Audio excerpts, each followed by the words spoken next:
So we have a check that goes in every now and then, every 3 months, I guess. Okay. For $1,000. Yeah. Sort of. Yeah. For what? For having a kid. For having a kid. Just congratulations. Yeah.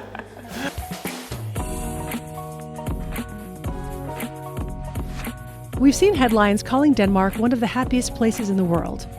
But with the average Dane paying nearly half of their income in taxes, the third highest in the world, is that really so? The average American pays 25.6% of their income to taxes, and we don't seem too happy about it at all. So I went to talk to some small business owners in Copenhagen to see if it's really a socialist utopia or too expensive to make ends meet. My name is Morten Ydefeldt. I live in Copenhagen. I'm 33 years old, and I'm a self-employed business owner, building furniture, and I've been an entrepreneur for 10 years. And I am a co-founding partner with Morten in ChipChop. We work digitally and produce locally here in Copenhagen. And about how much do you make? Last month, 28,000 Danish kroner.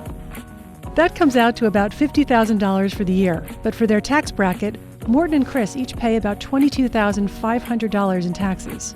How can they own homes and raise a family with just $27,000 a year in take-home income? It helped create the society we have in terms of free healthcare, daycare for our kids, free schools. Imagine if the government paid all those things for you. What would your life be like if you didn't have to worry about medical bills or unemployment or student loans? The average student debt for an American college graduate is $28,650. But in Denmark, students pay nothing for tuition and in fact are paid $900 a month to attend college. And once they're out of school and debt-free, they'll enter a workforce where their well-being is valued. I asked Morten and Chris about work-life balance. So it's all set in Denmark. It's 37 hours a week. So even though you're a business owner, is that... No. That's It's different for you. Yeah, it's different Okay. for us. And then people usually work more.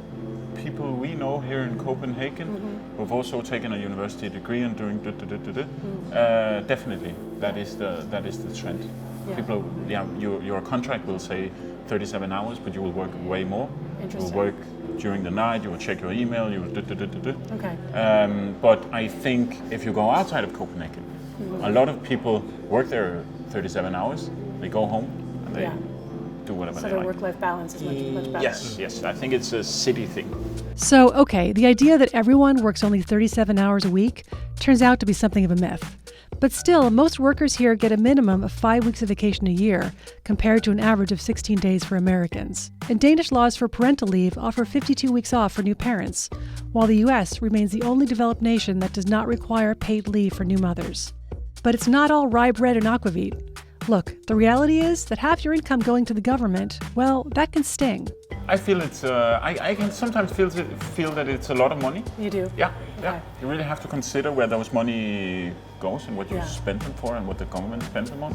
Yeah, it is a lot of money, of course. Right. But also, as entrepreneurs, Right. if we fail in building up our business, we will still have money to live from, provided by the state. So, yeah. It's a bit of give and take, I would say. According to a recent Gallup poll, 9 out of 10 Danes pay their taxes with some degree of happiness. Still, the reality is more complex than a happiness index would have you believe. So before you pull up roots and hightail it to Copenhagen, keep in mind they've got some problems too.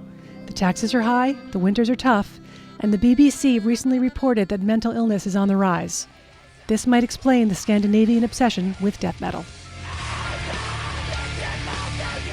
For more hacks from all over the world, like this video and subscribe to Lifehacker.